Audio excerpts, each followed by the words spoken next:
Сәлем достар, сіздермен бірге кинози. Бүгін сіздермен қорқынышты роботтар туралы Мызган фильміне қысқаша шолу жасаймыз. Фильмнің басы Кейти есімді кішкентай қыз ата-анасымен бір жаққа демалуға барады, және де оның қасында сүйікті роботы бар еді. Ал қыздың шын өмірде жақын достары жоқ еді. Ата-анасы әңгімелесіп отырған кезде олардың алдынан жүк машинасы шығып, олар авария болады. Олар сол жерде қайтыс болады, ал қыз болса аман қалады.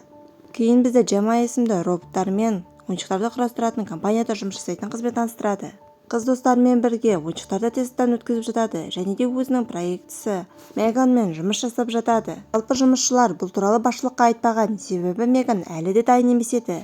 Жалпы бұл роботты балалармен ойнау үшін және де оларды қорғау үшін, эмоциясын түсіну үшін жасалуда, және де жоғары қабілетті ойлауға ие болады. Бір сәтте оларға өзімшіл бастығы Дэвид келеді, және де ол роботты көріп Джеммаға ұрсады. Неге бұны жасырып жүрсіңдер дейді.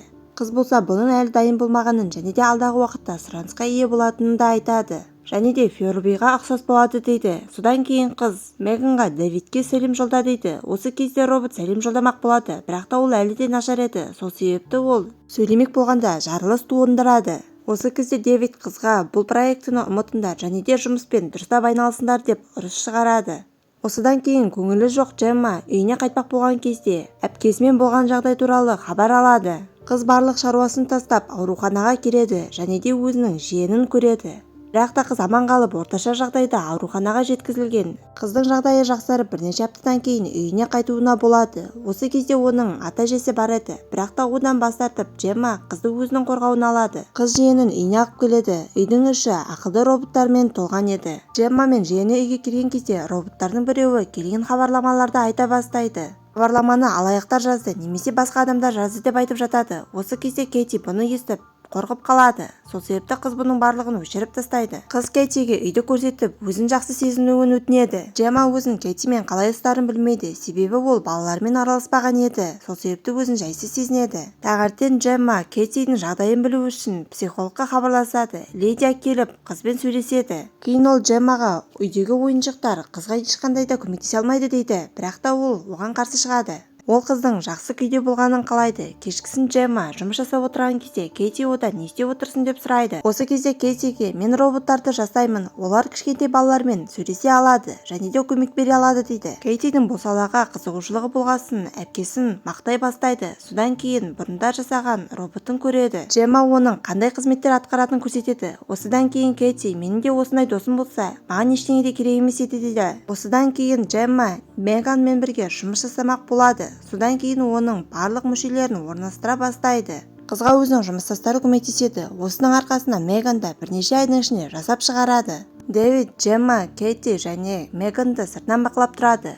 Қыз жиенін Меганның басшысы етіп тағайындайды. Робот қызға сәлемдеседі. Қыз шошып кетеді. Содан кейін ол өзінің жақсы екенін көрсетеді. Қыз үйренісе бастайды. Олар сөйлескеннен кейін Меган қыздың суретін сала бастайды. Кішкене уақыттан кейін оны қызға көрсетеді. Қыз әрине бірден таң қалады. Содан кейін онымен жақындаса бастайды. Бұны көріп тұрған Дэвид те оған қуанады. Джемманы жетістігімен құттықтап, бұл өнертабысты жақында сатуға шығарамыз деп айтады. Осыдан кейін Джемма робот пен қызды үйге әкеледі. Оны қауіпсіз деп санайды. Осы уақыт аралығында Меган қыздың бет-бейнесін жазуда және де оның эмоциясын бақылауда. Кейти мен Меган бір-бірімен достаса бастайды және де уақыттарының көп бөлігін бірге өткізеді. Және де бір-бірінен айырылыспастай болады. Бірге ұйықтайды, бірге ойнайды, бірге жүреді. Джемманың өзіне арналған уақыты бар. Ол жиеніне мүлде алаңдамайды. Ол өзінің жиенінің жақсы күйде тәрбиеленіп, жақсы көңіл күйден жүргенін қалайды. Джемма осыдан кейін Меганды бірге алып кетіп, командасымен бірге оны тексермек болады. Осы кезде Меган қосып кетіп, олардың әңгімесін бөледі. Қыз оған қайтадан ұйықта деп тапсырады. Бірақ та Меган менің басқарушым тек қана Кейти дейді.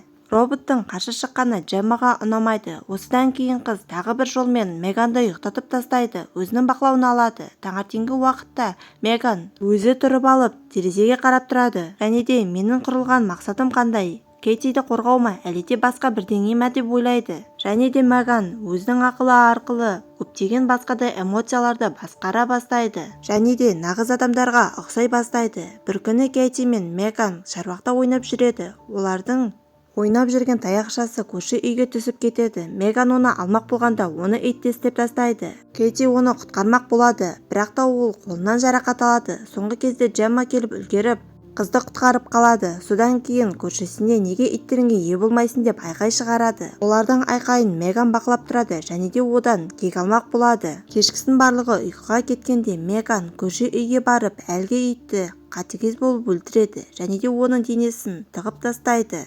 Таңертеңгісін Селия өзінің итін іздеп жүреді. Оны Джемма көреді, бірақ та оған қатты көңіл назар аудармайды. Себебі ол үшін маңызды күн еді. Ол компаниясына келеді және де Меганды барлығына көрсетпек және де ол жерде Кейти де болады. Себебі Меганды басқаратын сол еді. Кейін Роберт пен қызды бөлмеге кіргізеді. Кейти жылап отырады. Ол Меганға ата-анасын ұмыта алмай жүргенін айтады. Оны көрген Меган қызға өлең айтып береді. Осыдан кейін қыздың көңіл-күйі көтеріледі. Яғни барлығы жақсы деген сөз. Бұны сырттан бақылап отырған адамдар Меганның осындай қабілетке ие екенін көріп және де болған жағдайларды ести отырып жылай бастайды. Содан кейін сатылымға шығу үшін көптеген қаражат бөлуге тырысады.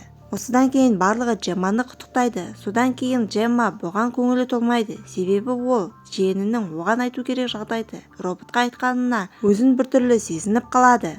Осыдан кейін Джемманың жұмыстасы Курт Меган туралы барлық ақпаратты өзіне алып алады. Себебі ол да осындай робот құрастырмақ.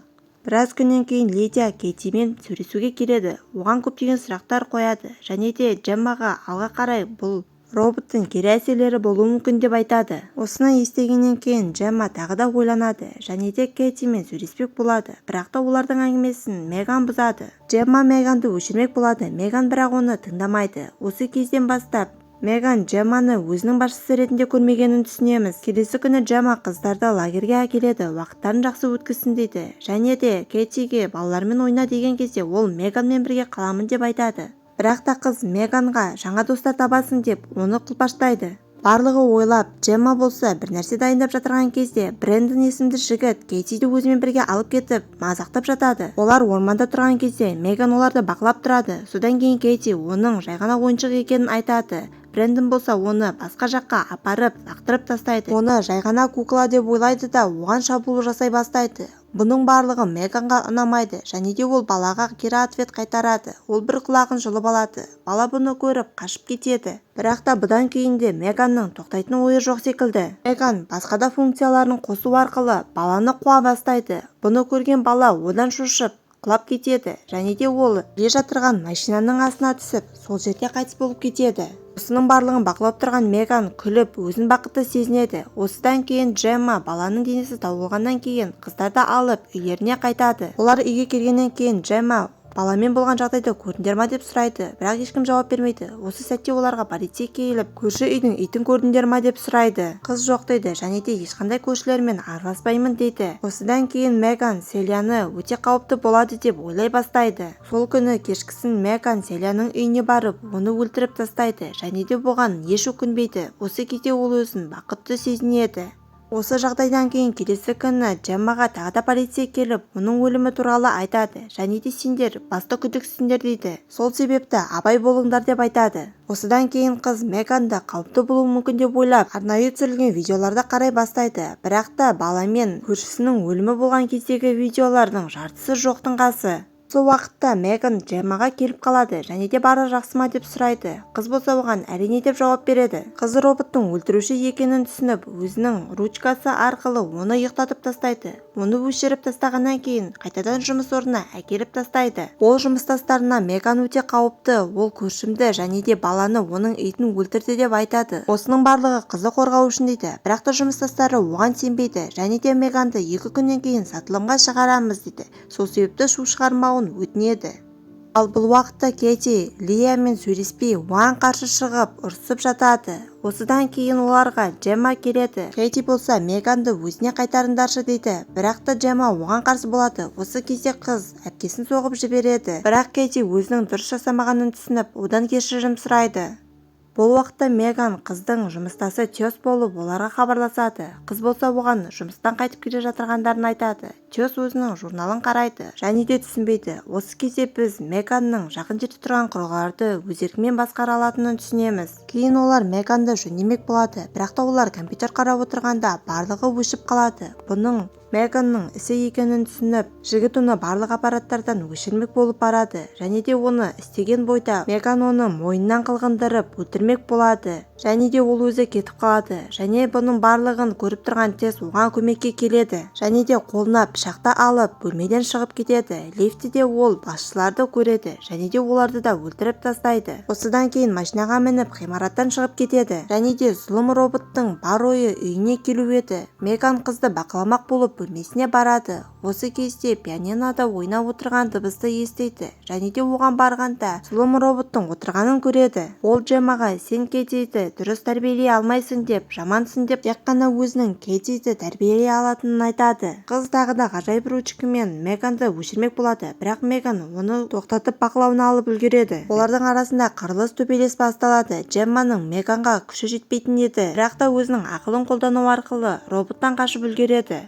Кейін Меган Джемманы ұстап алады және де оның басы жыртылып кеткенін көреміз, яғни ол нағыз зұлым роботтай көрінеді. Осы кезде оларды Кейтидің бақылап тұрғанын көреміз және де Меганның нағыз зұлым екенін көреді. Осы сәтте ол әпкесін құтқармақ болады да роботты пайдаланады. Ол Меганды бөлшектерге бөліп тастайды, бірақ та робот әлі де тірі еді. Ол қызға келіп, сен мені сатып кеттің деп айтады және де оны өлтірмек болған кезде келіп Меганды бұзып үлгереді және де олар барлығын бөлшек-бөлшек етіп бөліп тастайды және де ой бөлігін жоқ қылып жібереді. Джемма мен Кейти осы жағдайлардан кейін далаға шығып қашып үлгереді. Олар есік алдына шыққанда полицейлер мен жұмыстастарының келіп тұрғанын көреміз. Ал бұл уақытта үйдің ішінде планшетке Меган оның ішіне кіріп алғаны туралы хабарлайды. Себебі ол Кейтиді қорғамақ болады. Және де фильм бұнымен аяқталған жоқ. Алдыға қарай тағы да бөлімдері шығады. Фильм ұнаса, арнаға тіркеліп лайк баса кетіңіздер. Жылдың соңына дейін 100 000 оқырман жинамақ ниетім бар. Баршаңызға рахмет.